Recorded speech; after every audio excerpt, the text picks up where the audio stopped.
Hello and welcome to my kitchen assistant course. My name is Nicola O'Connor. I am the catering support manager for Naylands for Dublin. I look after all the sites in Dublin, which there are 7. We have 21 sites nationwide. So my responsibility for the 7 sites are to help with training only the kitchen assistants, the chefs and the managers. So I've worked for Naylands for 10 years now. I enjoy working in the catering department as it's never boring, there's always something to learn and it's ever evolving and new sites we get new sites all the time, so it's great. By law now, anyone working in a kitchen or handling food has to have a HACCP course. So this is an introductory course. We will touch on HACCP, but full HACCP training will be sent online to each and every one of you and you will complete as quickly as possible. So as this is an introductory course, we're going to be covering a few of the main topics of working in the kitchen as an assistant, and full training will be given to each and every one of you further along the line.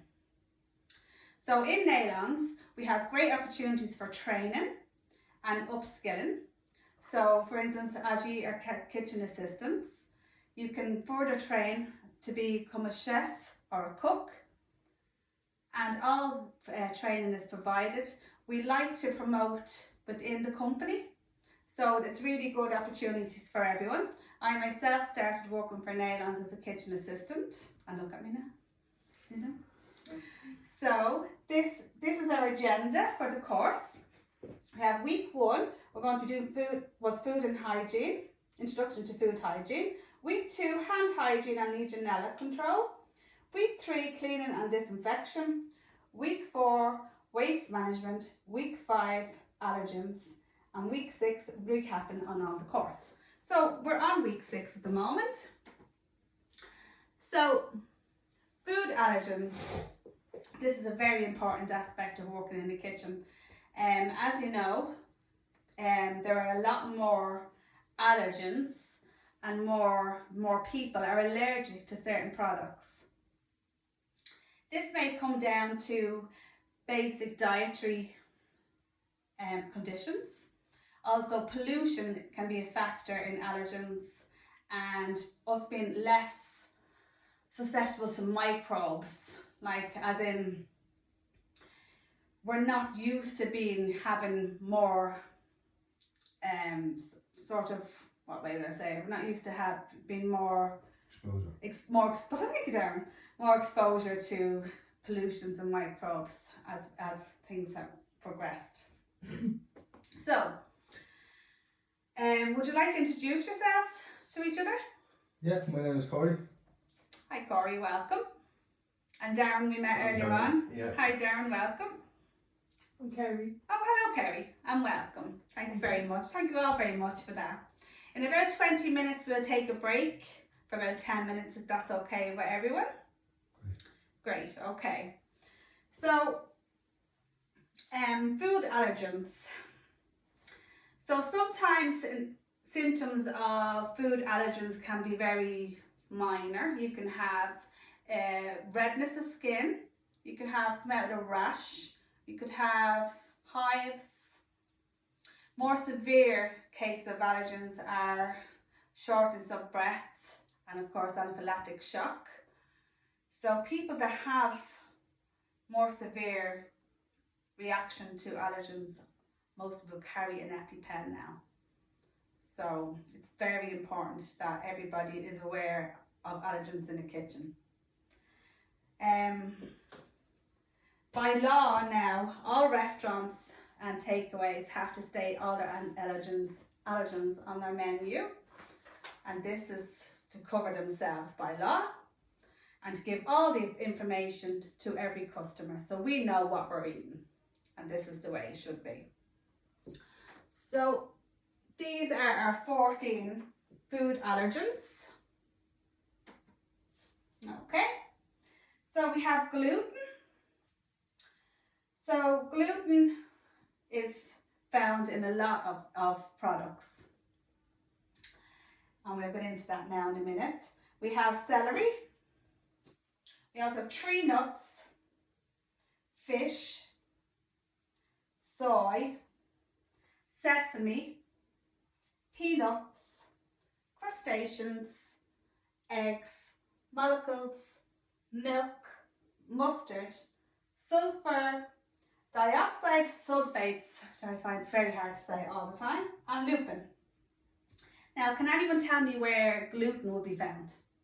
Bread. Yeah, very good, Kerry. That's right, that's correct. Gluten is found in lots of bread products. So including things like that, we have to be very careful because it includes bread products, and then that would include wraps, tortillas. It would include biscuits, breads, cakes. So there are a lot now of gluten-free products widely available to anyone in supermarkets. And also there's gluten found in pastas, flour. So we have to be very careful with gluten because it can cause a very severe reaction in someone's stomach and very uncomfortable for them. Celery. So celery is found in lots of say flavourings, also of course celery sticks, but lots of flavours will contain celery, like tomato juice, ketchups, sauces, gravies, soups. So obviously you'd find that in stews and so on. Also crisps and wine and beer. Lots of products contain celery. Tree nuts. Now the reason we have tree nuts and peanuts is because they are different, even though they sound the same. So tree nuts would be Brazil nuts, walnuts, hazelnuts, almonds. These are all grown in trees, pistachios.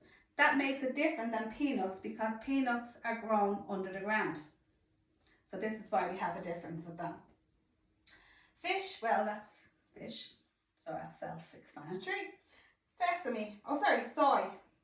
So soy is a bean, and soy can be found in soy sauce, obviously,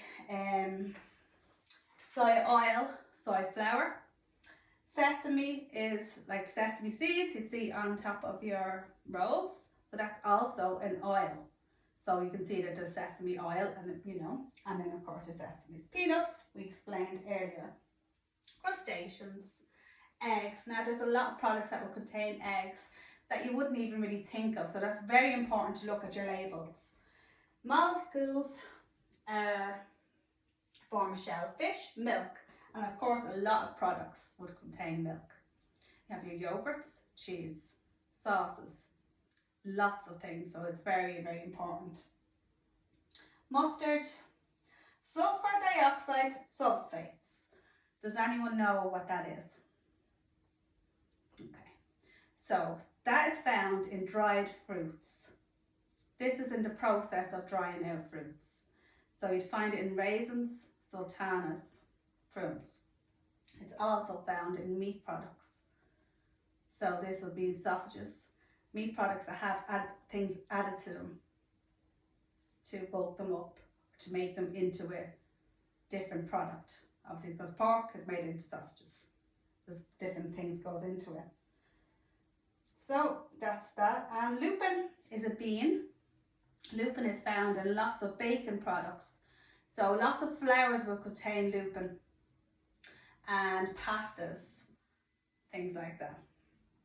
Okay, so going to go to the next. So this is our foods containing gluten that we talked about earlier on. There is a wide variety of those, and there's a great market now for lots of gluten-free products. So just go back there.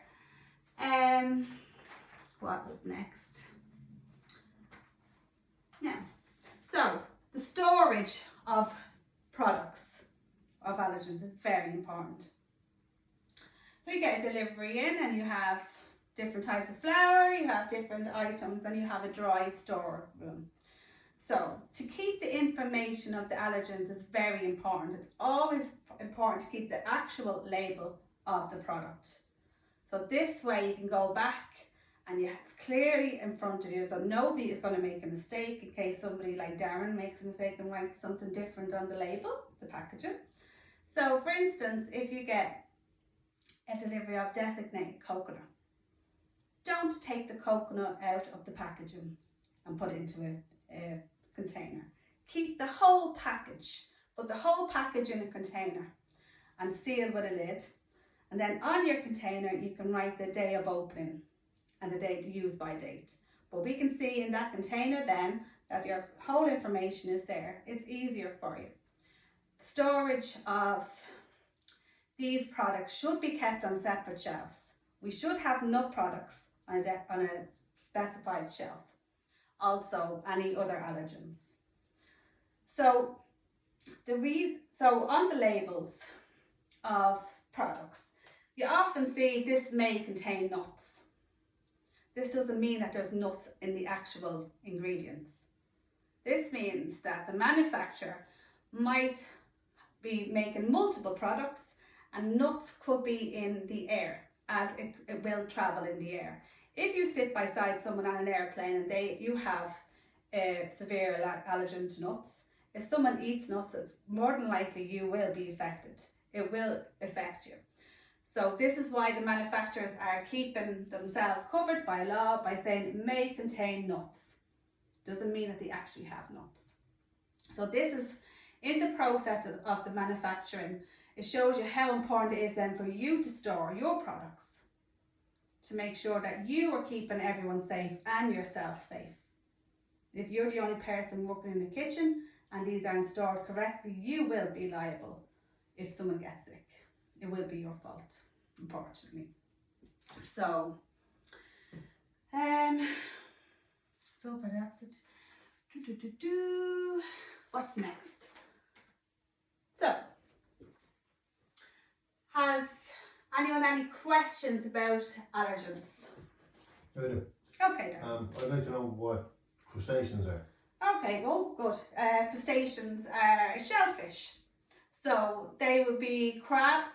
They would include crabs, lobsters, shrimps. Is there anything else there? Okay.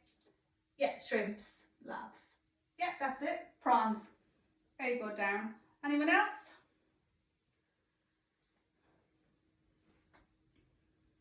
Yeah, what were the effects of gluten again? Well, it varies from person to person, but it can cause severe bloatness in the stomach, very uncomfortable. If you have a gluten intolerance, it's it's not very nice, especially like some people can just have a little bit of gluten and be fine. Other people would give them terrible cramps in their stomach.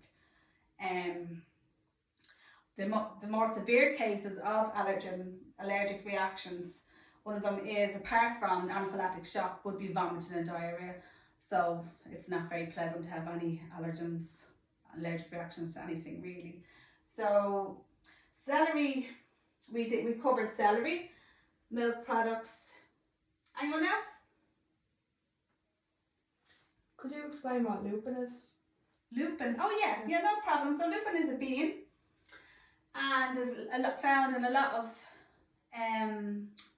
baking products. So we found a lot of flours, things like that. Pastas, it's also found in pastas. That's why it's very important to make sure that we read our labels correctly and store them so we can see them, and we should be fine. So is that it for everyone? Want to take a break? Okay, so I think that we've done a lot now in the last while, so thank you very much for listening. I hope I didn't talk too quickly. So when we come back after our break, we're going to talk again a little bit more elaboration on our food allergens, and then we're going to have a little quiz. And I'd really appreciate you all filling out a questionnaire for me, then evaluation, see how you felt today went. Okay, thanks very much. Thank you. Thank you. You're very good. Thank you.